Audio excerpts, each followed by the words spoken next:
Well, welcome to the first live show of Let's Talk Motorsport right here in the studio. And pretty special way of kicking it off. And to tell you the truth, this could go anywhere and anyhow in a short space of time, either uphill or downhill. But I'm Mark Bracks. Joining me tonight, very special guest. We've got Mike Jones, the defending Australian Superbike champion. Next to him is Wayne Maxwell, the 2013 Australian Superbike champion. And just flying in, full of jet lag and bad manners, the 4 times AMA Superbike champion, Josh Hayes. Welcome, guys, and welcome to the first live show and being a part of history. Thanks for coming. No worries. Mate, it's going to be a good show, start of a good year as well. Before we get any further, you can comment through the Facebook page and the YouTube live page if you've got any questions to ask me or any of the guys on the panel tonight. And also we've got a contest, our first contest, which we'll be giving away a few more details, but we'll have a chat with these guys first before we get into the chance to win a double pass for the round coming up of the World Superbike Championships here at Phillip Island this weekend, plus another little additive to help you out to enjoy the weekend. But guys, I suppose you've been excited as I am that we're on the cusp of another, well, looks like a pretty competitive Australian Superbike Championship brought to you by My Bike Insurance this year. Definitely, it's really exciting. You know, we're heading to the first round of the championship here at Phillip Island. It's always exciting because it's with the World Superbike guys, and as always, the competition's really strong. Going to be trying my best to beat this fella here, and see how we go. Well, and Josh is coming down for a wildcard ride too, which is something special that we haven't seen. I don't think we've ever seen that an American champion, AMA multiple American champion, coming down here and having a bit of fun. Yeah, well, mostly I just flew here to be on the show, but then it turned out I'm going to get to ride a motorcycle too. So all I can really do is hope that I can make these guys nervous with a little bit of a reputation from back home. And, you know, it'll be interesting. I got a lot to learn. I've only ridden a 1983 classic bike around this place, so now I got to figure out how to ride a 6-speed modern bike, and yeah, see how it goes. It's going to be tough. These guys are, of course, fast professionals, and we'll see. I felt pretty good the last couple laps I did here. You certainly did. Well, you've had 6 races here and won 3 of them, so you haven't done too bad in the classic racing. But you guys, a lot of people will be thinking, wow, Wayne Maxwell and Mike Jones sitting side by side after what happened last year. But you're smiling. But let's go and have a look at what happened last year and see why they're smiling and what they've got fired up for this year as well. Will, because that'll definitely wear it out. Walker's still got a pretty handy lead over the Josh Waters, Daniel Fowles and Battle. That's Jones, is it? Jones has gone down the championship lead. That was a fair bit of chit-chat before we went live, wasn't it? That was some sort of, I want to have another look at that. That was could have been a high side he had there. You know, as I but Maxwell and her fighting on. He's gone in. I definitely could have given him got in. He's just started to wind the gas on about now. Objective was to not take him out. That was for sure making crashes, just to cover the line. And he's been in the end. Okay, so sorry, Maxwell's gone up the inside, carried more mid-corner speed, and just said, "I'm coming through." The whole track, it's the same price whether you don't use all the paint there. But yeah, there was a gap. Yeah, so I ran in turn 4 a little bit wide, ran wide, and I took a check back to see if there's anyone coming inside. I seen Wayno coming there, so I felt like I stood my bike up a bit. Yeah, for me it wasn't enough, and Wayno tried to use all the track there, and unfortunately I was there in the way, and I went down. So, you know, was in the heat of the moment. You know, for me. Was there any words said after that moment when you said in the heat of the moment? Was there any knocking on the garages or anything? I went down to his garage to see him. He wasn't there, so I copped the brunt from his team. And but yeah, I mean, you know, everyone looked for it, like Mike said, from their point of the view as a racer. If there's a gap there and I didn't take it, well, I'm no longer a racer. I may as well hang it up and pack it up. And Mike's thing, obviously, he was very, I guess Mike can speak for himself. I don't really need to speak to him, but he was very, there's a lot on the line, put it that way, for everyone. Yeah, look, we didn't really speak much after the incident. Obviously, most of it was in the media. So, and media obviously play backwards and forwards between each rider because we've got our own views on it. But yeah, look, I suppose the end of the day, we're sitting here side by side, and we're all right. I think it's going to be a good rivalry for this weekend, that's for sure. Well, I think that when you said you got the last laugh at Wayno, that Mike Jones in that last dramatic round at Eastern Creek, where he got the 2 wins, you turned around, I think it was a 4.5 point deficit, because there was 3 of you in with a fighting Troy. Don't forget Troy Herfoss, he was right in there amongst it. You had a couple of DNFs during the course of the year, the first round at Phillip Island and also the incident at the Tailem Bend, when you were innocent party, another racing incident, I think we'll call it. Yeah. But, you know, let's just have a look at the last lap of what was a dramatic 2019 season at the finale at Eastern Creek. Final lap now, 3.93 kilometres to go to decide who will be the Kawasaki Superbike champion for 2019. And Jones, the points leader, leads the race. Can he get it into turn 2 online? Can Herfoss get up the inside? He has a red hot go. He can't quite get through. Exit of turn 2. Objective to try and hold off Herfoss there for the rest of the lap.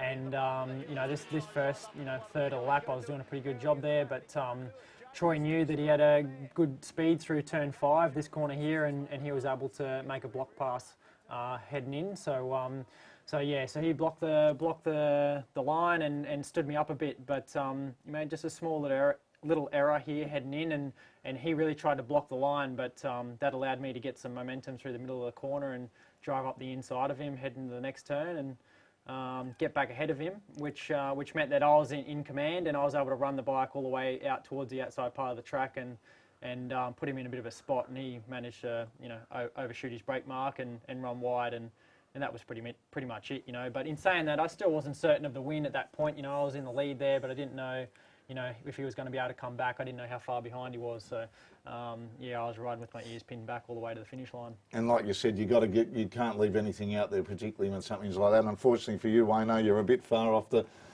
see what was happening up front. But I think there was something good happened here when it said to me that whatever happened at the previous round at Phillip Island, that you guys have put it behind you with the respect that you guys have got when you're out there on the track, and after all the dust has settled, where you've come through and there you are beside him waiting for Herfoss to say his bit, and Wayno comes up and says, well done. So, and it's just given us a really good stepping stone for this year. We've had the testing, and you're saying that you're sitting here, but even in your the ASBK sheet that came out recently, you said with Wayno's record-breaking lap during the test that that was good for a one-off, but you were thinking that Troy might be a bit more of a threat. Is that a bit to throw the carrot out to him for a bit of more hit and miss just to wind up Wayno a little bit? No, look, honestly, that's my, I don't know why, but whenever there's a question asked to me, I always give my honest answer. And, for me, Herfoss is the, one of the strongest guys, going to be one of the strongest guys for the championship. So there's a lot of strongest guys. It's a pity that we've lost a team with Dale Breed and the Suzuki team having the bow out, which has basically forced your hand, Wayno, to try and find another ride. Was when you were looking for the ride, you've been on the Kawasaki, you've ridden the Honda, you've ridden the Yamaha, the Suzuki, the Ducati. Was that ticking a box, or was it just the way things worked out and the fact that if you can't beat him, join him on what he's win with the V4? No, not really. I started speaking to Craig like at the race here at Phillip Island there. So like we're still one round to go. There'd been whispers coming out of Suzuki.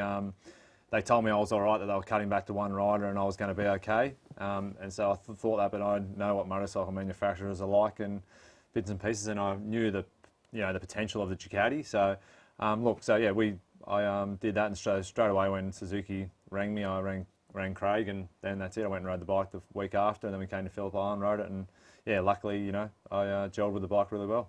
Well, you certainly have gelled with the bike. You two are at the top of the timesheets after that 2 days. It's shaping up as a good year. And over to you, Josh. I don't like that one bit. What did you see that you thought when we were talking at the Island Classic and you were talking to other people, Peter Doyle from MA and Dave Bennett from the Phillip Island Grand Prix track? What was the carrot?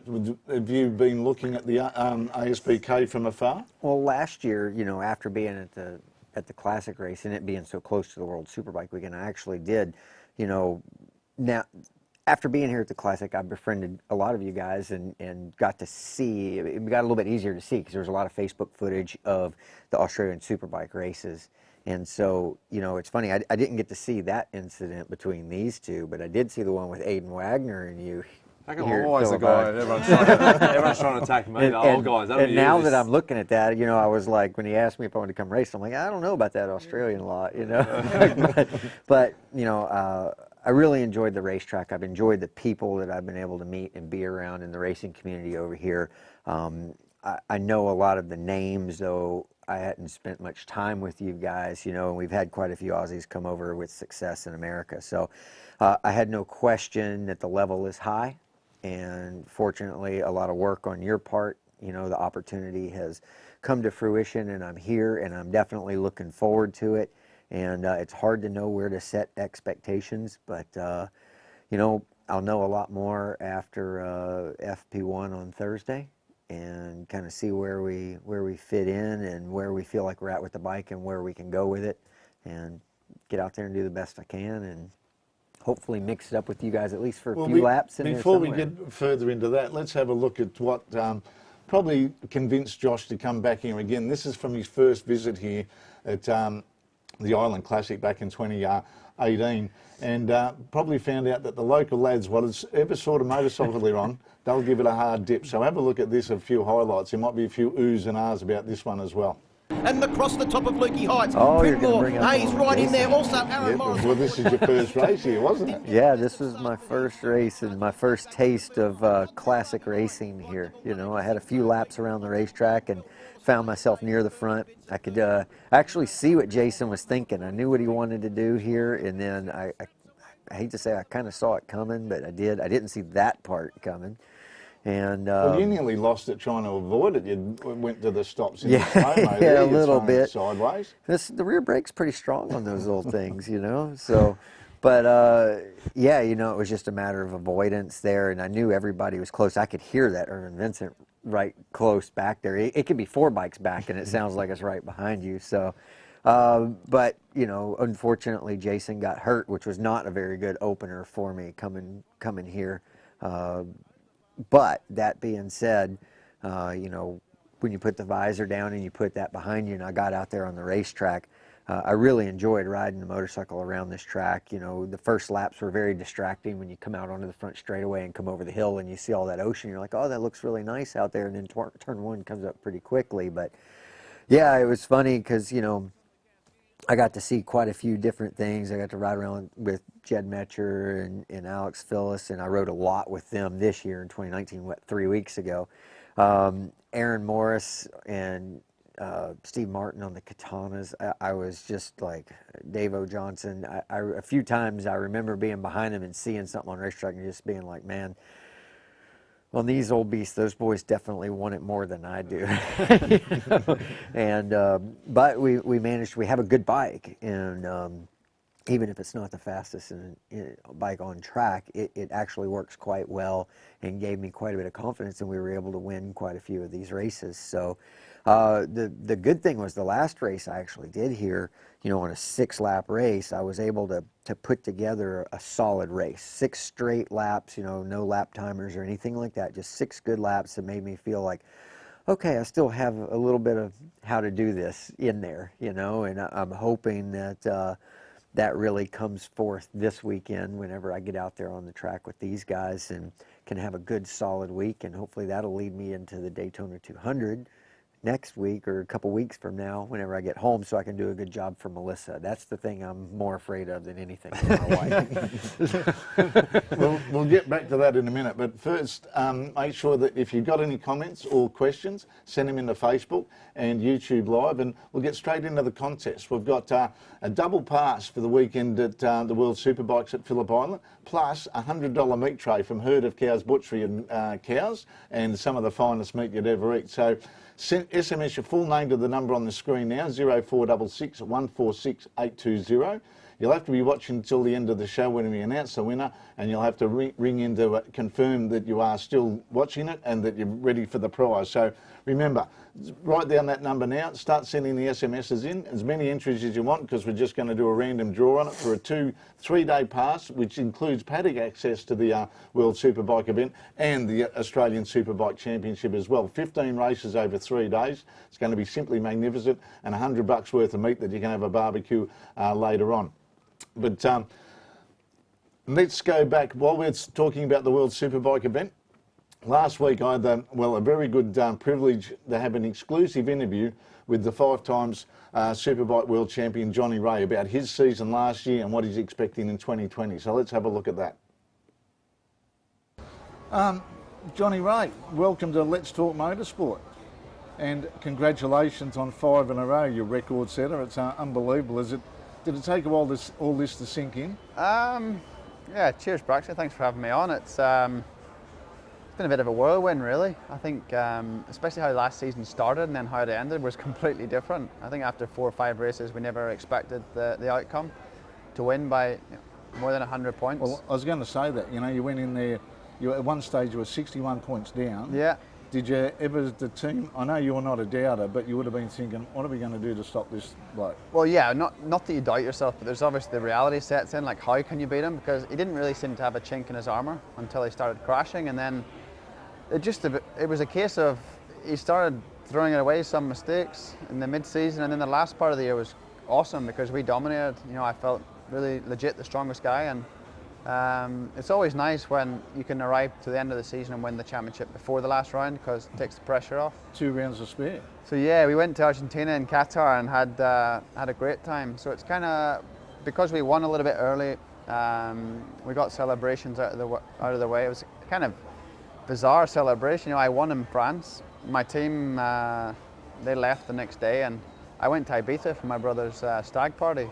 So my championship became all about my brother's getting married. So it kind of got put in the shelf a little bit. So yeah, it was really nice to go to all the off-season awards, you know, especially the FIM awards, surrounded by all the other MX and road race and enduro champions. And then it kind of feels real. It really feels real because you're in a room full of super talented people, and that was really cool.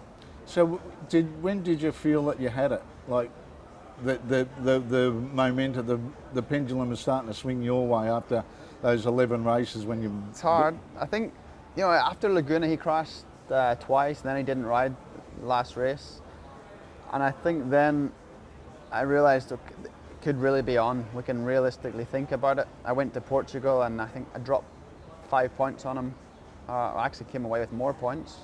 I had 2 wins and a second. So at that stage it was more about the maths. You know, it's strange what goes through a racer's head, because you start thinking about, okay, what's the lowest possible outcome I can get from now to the end of the season and still win? But that wasn't in my brain. It was kind of, I want to go and win races, and which was nice, because I didn't want to think on the defensive. I wanted to go out and do the best I could. And then France, you know, going into that race 2 in France, yeah, when he went down behind Toprak, that wasn't on the cards. You know, I never considered the point situation going into that race, what it would take for me to win the championship. And we were having a tough weekend that weekend. Just I was really struggling for a punch out of that hairpin, and Toprak was on it. He beat me hands down, and in the Super Pro race I gave him a gift in race 1 by just rolling off that bit too much in the last lap. But for race 2, getting it done was mad, because not expecting it, to get in that pit board signal, and then all the aftermath was unbelievable. So speaking of Toprak, are you glad he's not a teammate this year? No, I really like Toprak. He's a super talented guy. You know, he's one of them guys. You know, there's a lot of guys that aren't very accountable in Superbike when they're on other machines. Toprak's been in a private team and makes it work. You know, he grafts hard. His talent level is super high, and you know, there's a side of me that when he first joined Superbike, I was part of helping him. You know, I took him out and towed him around. Even last year, we would have spoke really openly and shared data and whatnot. So it's a bit sad that I'm not part of his learning curve anymore, because he's the next guy. You know, some of his performances last year were jaw-dropping. Yeah, and he's one of them guys that it's not a matter of if, it's when he's going to win a world championship. And so going to Yamaha, it's strange because I seen his career with Kawasaki. They supported him through the support class in Superstock and then in Superbike with the Pachetti team. And they done awesome. To show that an independent team could actually legit challenge factory teams and win was nice. But it's a different way, and I still wish him well. He's one of them guys, when you get beat hands down, you got beat by a better guy, and I think I'll be able to stand back probably when I've finished racing and be really happy for him.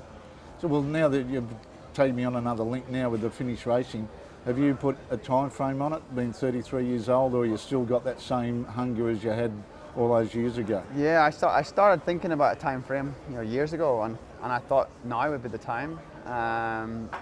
But to be honest, I just love riding. I love the atmosphere inside the box. I love working with the people I'm working with, and when I'm competitive, there's no other feeling. I don't get that feeling anywhere else in life, and I'm lucky to have Tarsh and the boys support me. I mean, we sacrifice a lot, but it gives us a lot. We have a great life traveling around, and we're here in sunny Australia when it's pissing down at home. The boys were at the beach yesterday, and it's cool. Whilst it's easy, I think, and we don't, I don't know, of course we're going to face difficult moments, and there might be a time, but I feel like I'm just real hell-bent on winning, and I'm not done yet. Well, that was a pretty part one of the two parts we've got this one. It was a 40-minute interview, so we're going to spread that over the next few weeks, but a really enthralling interview to sit down with him. He talked about a lot of stuff about the MBE, retirement, living on Phillip Island. He goes in later on about the season ahead, but they have that winning feeling. Once you've got it, you guys, it keeps you going, doesn't it? The adrenaline of being on a grid and just getting out there and giving it your all. Yeah, that's the whole idea of going racing, right? Yeah, but some just go for fun too. Yeah. No, there is. Yeah. Well, I mean, I think people were looking at this potential in Johnny a long time ago when he was on Hondas for a lot of years and was the only guy to extract some wins out of those Hondas too, right? So I remember when I did World Supersport in 2008, he was in Supersport and he was the guy. The last race of the year in Portugal, they decided to move him up for the last race and send Kenan Sfoglu back down to Supersport for the last race of the year, and you knew the writing was on the wall. And I think if anybody could have probably pulled a world championship out of that bike, he was probably the best potential.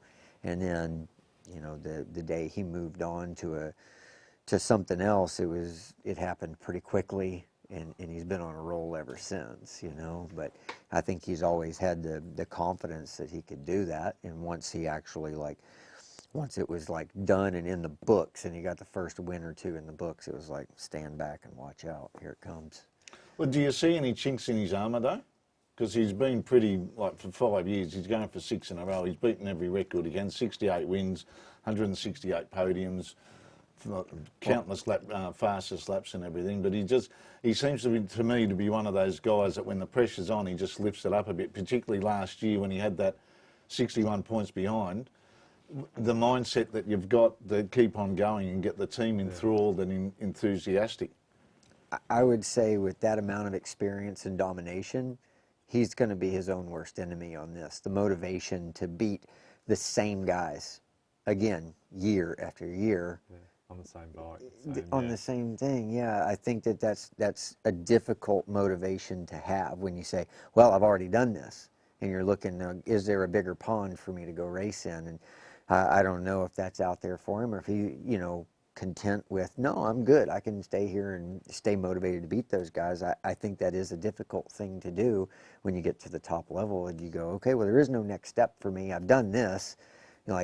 The minute you put some effort into the next piece of life, if things get hard, you don't pull that time back to take care of this. You end up just putting more time towards the next piece. And I think it can be difficult that if you let it slip that much, it starts sliding off pretty quickly. Well, you can relate to that because you won four championships in 5 years, really, didn't you? So you had that same I did. I had a great run for a little while there, and then I got a teammate that came and kicked my butt a little bit, and it rejuvenated me in some ways, and then in other ways, as the years were ticking on, some things got harder. I started looking to even some of the wrong places for the answers, and something that I had just experienced a different way a few years down the road, where if I had looked back at this, I probably would have been in a better place to handle it.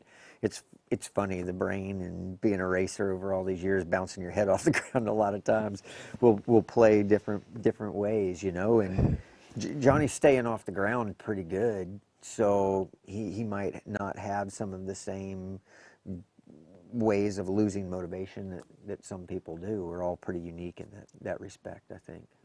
Well, he's only crashed twice in 5 years in races. He must not be being pushed very hard. Yeah, that's exactly right. Yeah, it's good. And like, whether he's got a reason why people are, you know, saying to him now, there might be a new reason why he's going to have to, you know, beat it. Honda have finally got a good bike, and it's going to, you know, put his reign to an end. A guy last year that beat him in a few things, so who knows? We'll wait and see. But at this stage, he's looking pretty solid. He certainly is. And we'll take a quick break here on Let's Talk Motorsport and be back with more chat and more of Johnny Ray and more of these guys very shortly.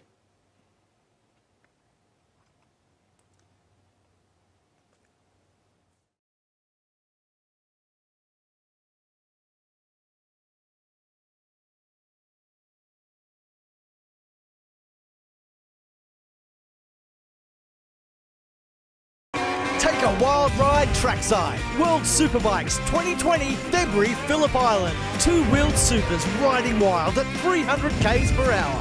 3-day passes come with paddock access. The buzz of Park for May. Paddock show fun. Camp on circuit for the great mates escape. A massive weekend away. Tickets camping at Ticketek or worldsbk.com.au. February 28th to March 1st, Phillip Island. World Supers for a wild ride trackside. Well, welcome back. And for that wild ride trackside, get your entries in. That number that we showed you on screen. SMS your details. That's 0466 146 820 for your chance to win the 2 3-day passes with paddock access, and also that $100 meat tray thanks to Herd of Cows at Cows. But now we're talking about this season. We had the 2 days of testing recently with Monday, Tuesday, before we start talking about your season. But with the World Superbikes coming up this weekend, who can you see that's going to be a threat to Johnny Ray this year? Because you just alluded to before the break about Honda, Haslam and Bautista. They seem pretty strong in testing for a new bike, and we know that HRC doesn't do things in 2 parts, do they? No, definitely not. It's going to be an interesting one. I mean, for this, Phillip Island for Leon Haslam is always a very strong circuit, so it's going to be interesting. You know, last year he started strong and slowly faded off as Johnny broke him down as the year went on. You know, Bautista, it's hard to know. He went good here last year at Phillip Island, but at the moment he's not really showing much. So the bike's potential is, you know, unknown. They haven't had a hell of a lot of track time in World Superbike trim.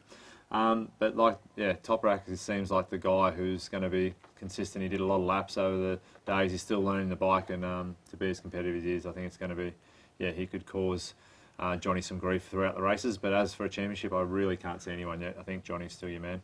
Mike? Yeah, I agree. You know, Johnny's the man to beat at the moment. Yeah, everything's staying the same for him, so he's going to be hard to beat for that reason.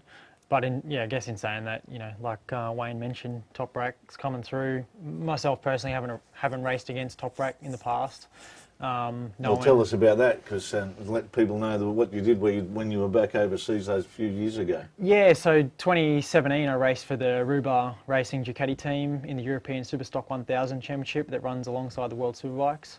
And yeah, a bunch of up-and-coming talent in that category. Toprak was one of them. So yeah, being able to race against him and yeah, see his talent and see his strength there. So that's the reason why I think that yeah, he's going to be strong. He's getting stronger as the seasons go on. The more time that he spends in that championship, the more that he learns and develops in it. It's just going to be a matter of time for him to be a consistent winner. So yeah, apart from that, there's always going to be guys like Scott Redding, I suppose, on the Aruba Ducati. you know, with his experience and his level of racing coming from MotoGP, bringing his experience to World Superbike. I think that you know, the guys who race in the GP, their experience with the electronics and understanding the tyre wear and that sort of stuff, I think that really is a key part to be able to race at a high level in World Superbike. So yeah, I think that he'll definitely show that he's going to be strong through the year. Well, how strong has Alex Lowe's got to be? Because he's coming in replacing Leon Haslam in the Kawasaki team. And Leon, he did some good things last year, but you knew he wasn't in the same league as Johnny Ray is. And without being critical of Alex Lowe's, he's jumped on that from the Yamaha to come across to the Kawasaki. Do you think he can do it, or is there so much pressure on him there to try and could he beat himself before he starts by the pressure he's putting on himself? I can't imagine, like, the pressure I think will be more internal from him, because he knows he's getting on arguably the best bike on the grid with what Johnny's been able to do with it. But I thought actually 2019 was probably the cleanest season we've seen out of Alex Lowe's. I think he spent a lot less time on the ground, and we got to see him starting to put some pieces together. And so if he can keep his focus on the fact that there's going to be a process to this, and you're not going to jump on it and instantly beat Johnny on his own motorcycle, and can embrace that process and just go through and work through the pieces, of course he can be a contender in this. I think there's quite a few of them. Michael Vandermark, if he can manage without injury. Even Eugene Laverty could be a force any given weekend if he can manage without injury. A lot of these guys have a lot of recurring injuries over time. You know, we weren't quite sure what Scott was going to do when he came out of MotoGP, and he jumped into BSB and was there pretty quick like. So yeah, he might bring some good things to the table. You know, Chaz is a personal friend also. I'd really like to see him turn it around after a rough 2019. I felt like that was not the best performance we've seen. He was a pretty steady guy at the front, week in and week out. I'd like to see more of that. And I mean, I'll be watching pretty closely. I worked with Garrett Gerloff pretty closely last year, and you know, I'm looking forward to hopefully seeing him. Same thing we talked about, Alex. Go embrace the process and work your way through the pieces, and I'm hoping in the second half of the season we see Garrett doing some pretty special things. I've firsthand gotten to see what a talent he is, and what he's capable of doing on a motorcycle. And if we can find that little bit and give him that little bit of confidence, I think he could actually be a force to be reckoned with at some point in this championship. How do you rate his 2 days at Phillip Island? Seeing a track like that, you know from your own experience, coming to a track like that, he's there with the best in the World Superbike category, having to be on the pace from the very start, and the lap times, from my angle, they didn't look too bad. No, he's not doing too bad, but I also know what he expects from himself. And one thing about Garrett that's been true over history of what I've seen with Garrett, he's a bit of a slow burn. He's always been a bit of a slow starter. And confidence builds with him with each step and each piece. And right now he's still in a very, very new world. He has no allies really around him. He is living in Spain. He's not going home until December. And so that guy's living in Europe and gone, and he's alone in Europe on his own. And that's how bad he wants to do this. When he sees you on the weekend, he was like hanging from you. Yeah, like, you know, even talking to him today, it was like, I've never gotten so many text messages from the guy. So I'm thinking he's a little homesick right now. And, you know, and not really in a friendly place. This is a lot on the line competition, and a lot of people are looking at him and expecting something from this American coming from a factory team and getting into a good team in the World Championship. And he has a lot of weight on his shoulders, and I know that there's nobody that can tell him don't feel it, because you feel that internally. And so it's going to be difficult for him, but like I said, if he hits a couple of the right marks at the right time, man, there was a difficult period in the U.S. in Moto America with him on a Superbike. And once he checked the box of getting his first win, at that point, what he was capable of doing with the motorcycle was amazing. I watched him break the lap record in the morning warm-up. you know, and he just kept taking little pieces out of it and just going faster and faster and faster. And at that point, I talked to his crew, who was my former crew, and they were like, at this point, there is nothing we can do to the motorcycle to stop it. We can't mess the setting up. Whatever we do to this bike, we go back and try old settings that he tried before that he didn't like, and he goes the same speed and just talks about the different feelings of the motorcycle. So I know what he can do, and hopefully we can just find a way to get him there. Now, you've been to Europe. You've been to Europe too, Jonesy. The other side of the coin, after the racetrack, you said he's not coming back till December. He's learning Spanish, because he is living in Spain, but the culture, the languages, the whole different culture of everything that you got to do, and then adapt that to the racetrack. How did you find it when you were over there? Yeah, it's really tough. You know, I spent 2 years consecutively racing overseas. I did 2017, I was living in Bologna in Italy, and then 2018 I was in Barcelona in Spain. And yeah, you're over there, you're on your own, and yeah, you feel quite isolated. You know, you're in such an unfamiliar environment, and you know, you got to go try racing against these guys who are living at home and just doing what they know to do. It's not an easy task. So you know, it's tricky enough just going to new tracks and racing against new competitors and stuff. But yeah, you know, mentally and all that sort of thing, like away from the track, living basically on your own. You know, not speaking the language and not understanding what's going on. The culture's different, everything. So yeah, it's quite difficult, quite tough. So and that obviously plays a part in how you ride your motorbike as well. And you, Josh, did you? My experience was small. I did it on a weekend-by-weekend basis a few times, you know, but I can't think of another American that was more ready to embrace a European lifestyle than Garrett. So that part of it, where it's probably more difficult now that he's been away from home for a couple of months than he expected it to be. He was ready for this move, and he wanted this move, and he wanted to go there and be a part of it and open up his horizons quite a bit. So I don't think there was a better candidate for that as far as going out there and doing it. So the next part is probably the same thing you guys have to deal with, being from Australia and Americans, is when we go to Europe, we're outsiders for a long time, and it's creating an environment where you're one of them now instead of an outsider in their playground. And so that's something that takes a bit of couth and leadership and some social work that he's going to have to do within the team and the community, so that they don't look at him as the American outsider and look at him as one of them.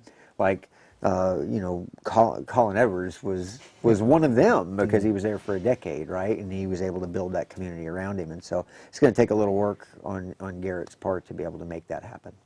All right, well, let's go and have a look at part 2 of the interview with Johnny Ray. So how do you rate the team now, Perry Reeview and everybody around you and everything? So it looks like one big happy family. Oh, it's amazing. The humans in the test. I keep saying that's what won the championship last year, because there was not, after 4 years of winning, there was not once at the beginning of last year that I feel like the finger being pointed at me, or it's always the easiest to blame the rider, or you know, he's had enough, the motivation's gone, or the family, or anything, you know, where I really felt them picking me up. Come on, listen, we can do this.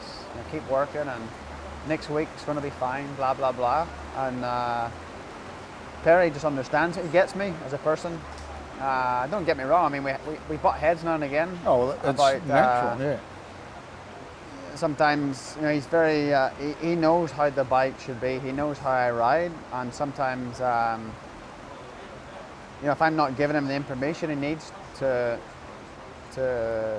make the necessary changes. I mean, we've had little hissy fits in the past, but nothing, we don't get straight over, and we iron out for the next session. But generally, I walk away from that garage knowing the next time I come back, he'll have made a better setup, a better bike, and I don't tend to question anything he does, which is good. But it's not just Perry, it's built with a whole load of staff. I've got 6 guys that work directly with me in that team, and they're all amazing humans. You know, I love hanging out with them as much away from the track as I do at the track. So that ambience is great.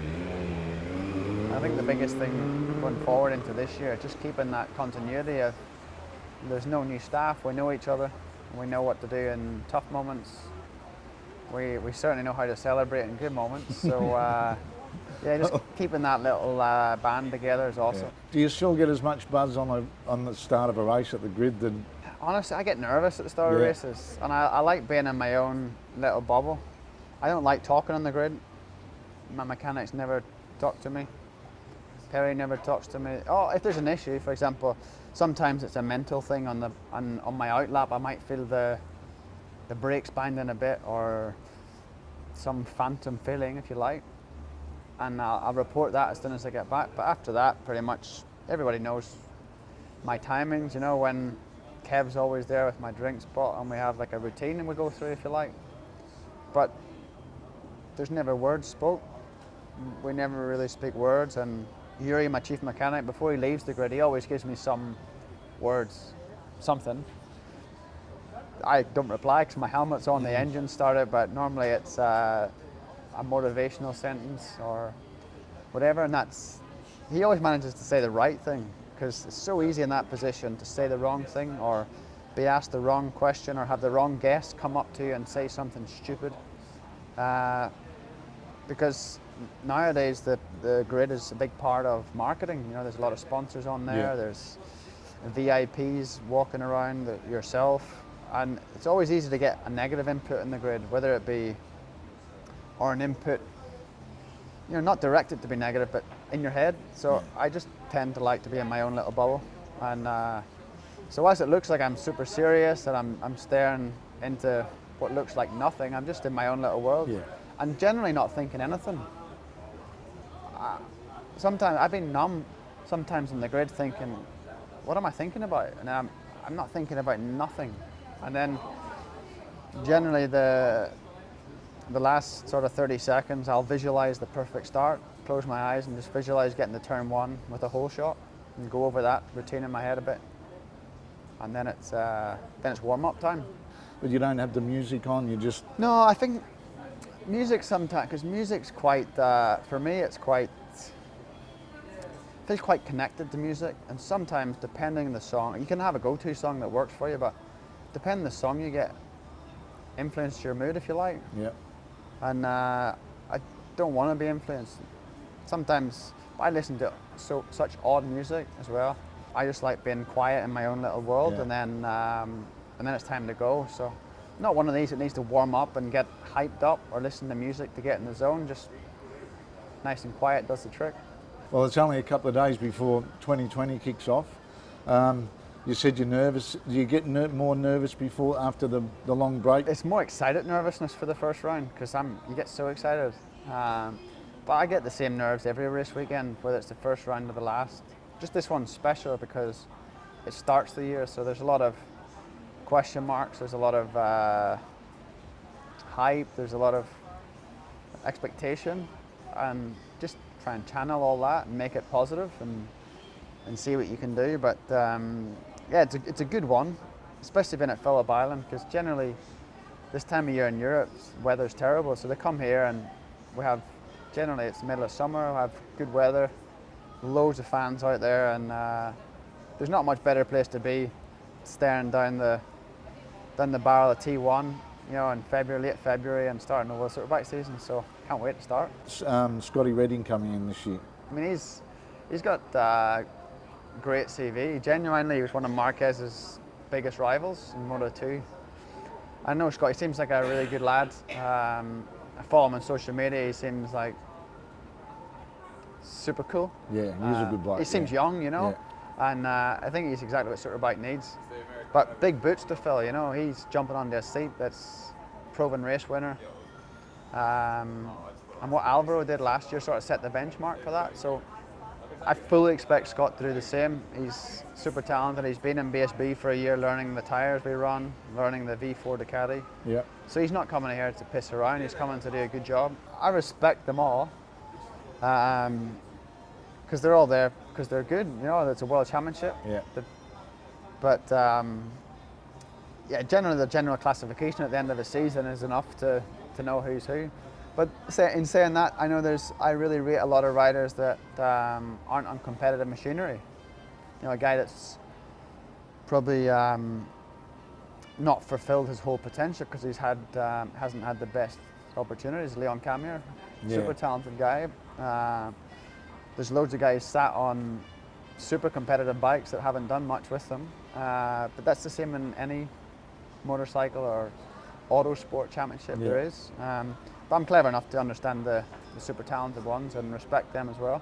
You know, there's a lot of guys that can genuinely be front-running guys, and I just hope to be one of them, you know, because you never know.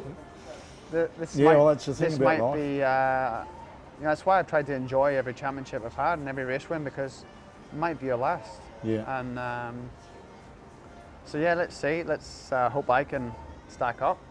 I believe I can. All right, mate. Thanks for joining us, and let's talk motorsport, and all the best for the year and many years to come. Cheers, man.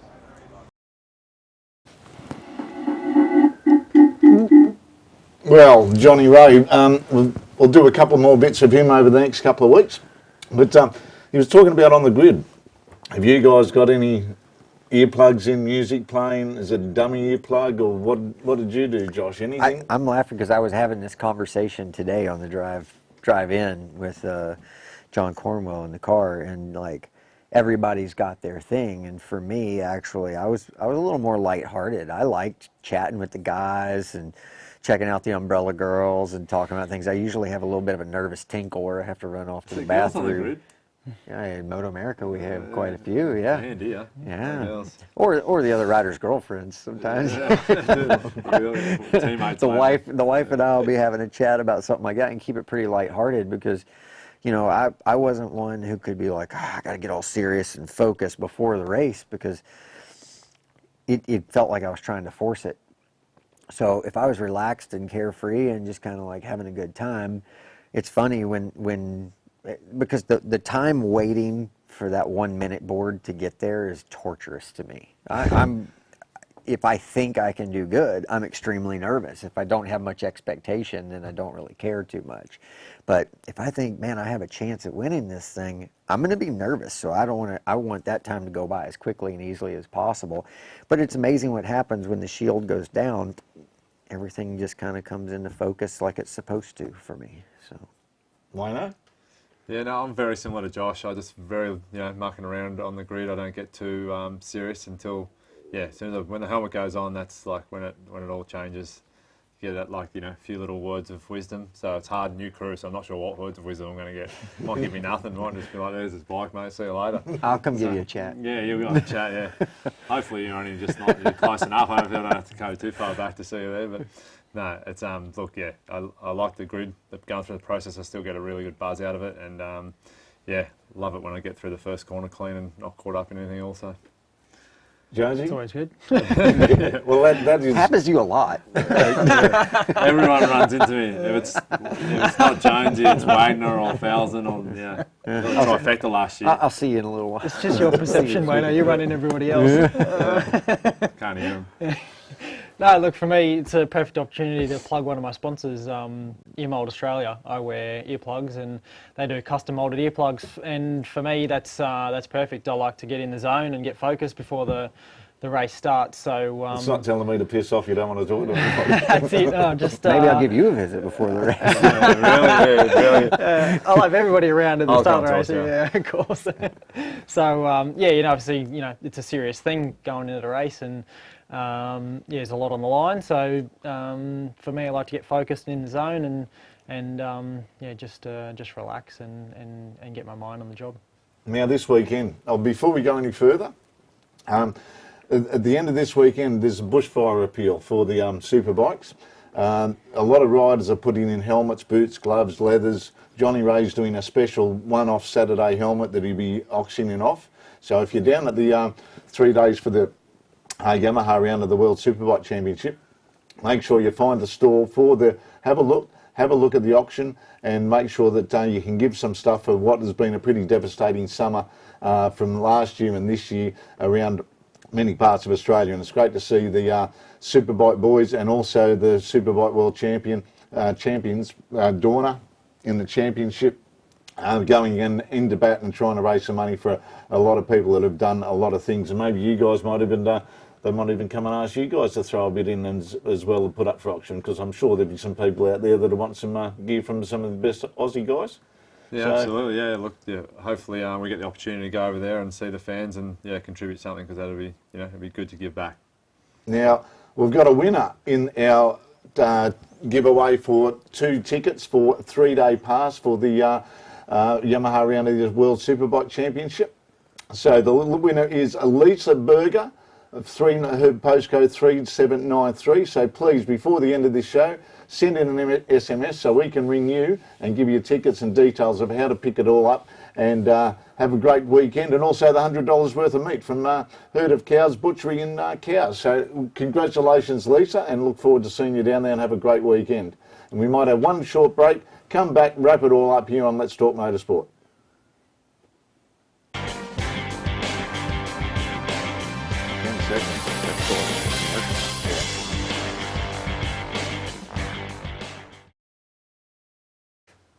Told you it was going to be a short break. 10 seconds. We're back with you.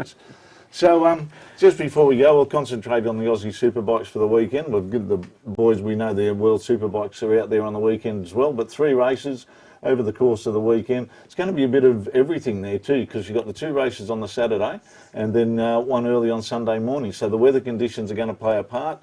Josh, you've coming down onto the Superbike, the Addicted to Track boys have, and girls have put 2 nice Yamaha R1s together for you.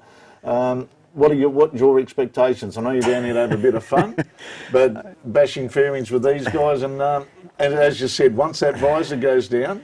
Yeah, like, it's really hard to put a number on it and say a position or this or that. I would like to be in the race in some way. I'd like to be in the fight, and honestly, I'll know more after we get on track and kind of see where we slide in and where we feel like we are with the motorcycle, with my riding, with all these things, and how well they're doing their jobs, and success is going to be internal, I think. It's going to be a feeling like if I felt like I got the most out of what I had, I rode pretty well, then I'm going to be in a good mood, regardless of position. If I feel like I rode the bike well and that's what I had, then that's what I had. And so, but I might feel differently if we talk again on Saturday. And Wayno, you on the new bike, on the Boost Mobile V4. I suppose you've got a lot of questions you want answering yourself too. You've done the testing, you've done a lot of track days and all the rest of it, trying to come up to speed. You've got K-Tech behind you as well. Irving, Vincent are there. You've got a good crew behind you this year as well. And I suppose it's a bit different being in a one-man team this year, the one-man band where everything's around you compared to what you've been in the past, how many years, being in a two-bike team, two-man team? Yeah, absolutely. The guys around me, it's amazing feeling when you come in and they believe in me more than I believe in myself, possibly. So it's an honour to be in that environment. So look, I believe that we've done all the work and we've put ourselves in a position, and there's no reason that we definitely won't be fighting for race wins. I'm confident of that, and we'll see how it unfolds. There's other contributing factors that I can't control, but I think we've done the work, and looking forward to fighting for the race wins. Jonesy, trying to go back to back. You won 2015, 2019, but to do one, then to try and put 2 together. Troy Herfoss went very close last year, within a couple of points of doing that elusive back to back. Hasn't been done in Australian Superbike racing since Jamie Stauffer over a decade ago, showing you how difficult it is to do. Is that putting more pressure on it, or is this just another year for you? Yeah, not any extra pressure for me. For me, I go to the races with the expectation to win. That's the whole idea of going to the racetrack. But at the end of the day, I do the best that I possibly can every single time, and the result is what it is. Can't do it any better than that. So I believe that we've done the work leading up to this weekend to put us in a position to challenge for the win, and realistically we should be able to meet the expectations. But as Wayno said, there's a lot of things that you can't control, and at the end of the day it'll be what it'll be. But just really excited, looking forward to going racing and having some fun, and the off season's been quite a long time, so really just keen to get going and going racing for the first time again this year. And the whole My Bike Motorcycle Insurance Australian Superbike Championship, we've got the Super Sports, the 300s, the R3 Cup, the juniors and everything. It's all shaping up, particularly the Super Sport. I think that's going to be pretty highly contested championship compared to recent years. but the juniors and everything. It's while you're not racing, it'll be good to go out and be able to go out and have a look at the track and what's happening as well. Yeah, definitely. It's a great, the categories in the championship. The categories are quite full, as in the numbers are good. The MA and ASBK are doing a great job with it. So hopefully we can continue to get growth like we have over the last few years. And it's always good to race with the World Superbike guys and be able to see them. So yeah. Now you just said there's things you can't control. You can't control having a birthday every year. Yesterday was your birthday, and we'd like to wish you a happy birthday. Come on, Phil. Where is he? We need the cake. There's no cake. No cake. There is a cake. Where is it? Oh, isn't that precious? And we're not going to sing happy birthday to you. You got to trade spots so we can see it. There you go, mate. Thanks, mate. From Let's Talk Motorsport. If you didn't get a cake yesterday, The camera's on you. You got to get in there tight and close. Yeah. Tight. We get a cuddle from Braxy. Where's on? There Here we you go. go. Here we go. Yeah, give him a big hug. happy birthday and all the best for the year for every one of you. So no matter what you the weekend, Daytona 200. And if you do, and remember, there's another round at Phillip Island, the last round. Hey, man, let's see how it goes. Maybe if I do good, they'll invite me back. Well, we never know, but all the best to you and thanks for being with us. And there you go. Oh, it's a tricky one. Yeah, well, you can take that. I don't know if it's gluten-free or whatever, but no, it's really been good. And I hope your aim's better on track. thanks for being a part of this first live show. It was could have gone anywhere, especially with me hosting it. But thanks for everybody out there. Thanks for all your comments. Thanks for entering the competition. I hope you're enjoying Let's Talk Motorsport, where we try to take the entertainment value of motorsport to another level, get behind the scenes a bit more. And it's not only bikes, we'll go back to cars and karts in coming weeks. We've only got another 37 shows to do throughout the course of the year. Hope you're enjoying it. Give us your feedback after the event as well. It's on demand forever and ever. If people couldn't watch it tonight on letstalkmotorsport.com.au or also the YouTube live channel. But thanks for joining us, and we'll see you back here next week, next Wednesday at 8 p.m. on Let's Talk Motorsport.